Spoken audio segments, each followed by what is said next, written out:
भला जब हम मर गए और मिट्टी और हड्डियां हो गए तो क्या फिर उठाए जाएंगे? और क्या हमारे बाप दादा भी जो पहले हो गुजरे हैं? कह दो कि हां और तुम लोग जलील होगे। बस वो तो एक जोर की आवाज होगी और ये उसी वक्त देखने लगेंगे और कहेंगे हाय कमबख्ती हमारी, यही जजा का दिन है। कहा जाएगा कि हां वही फैसले का दिन जिसको तुम झूठ समझते थे।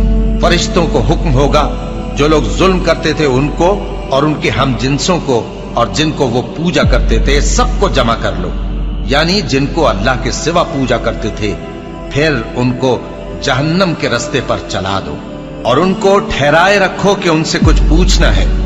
तुमको क्या हुआ कि एक दूसरे की मदद नहीं करते? असल बात यह है कि आज ये लोग अपनी गलती तस्लीम कर रहे हैं और वो एक दूसरे की तरफ रुख करके सवाल और जवाब करेंगे। पैरोकार अपने पेशवाओं से कहेंगे कि तुम ही हमारे पास दाईं तरफ से आते थे। वो कहेंगे नहीं, बल्कि तुम ही ईमान लाने वाले न थे और हमारा तुम पर कुछ जोर न था, बल्कि तुम ही सरकश लोग थे। सो हमारे बारे में हमारे परवरदिगार की बात पूरी हो गई कि अब हम अजाब के मजे चखेंगे। सो हमने तुमको भी गुमराह किया कि हम खुद भी तो गुमराह थे। बस वो उस रोज अजाब में एक दूसरे के शरीक होंगे। हम गुनाहगारों के साथ ऐसा ही किया करते हैं।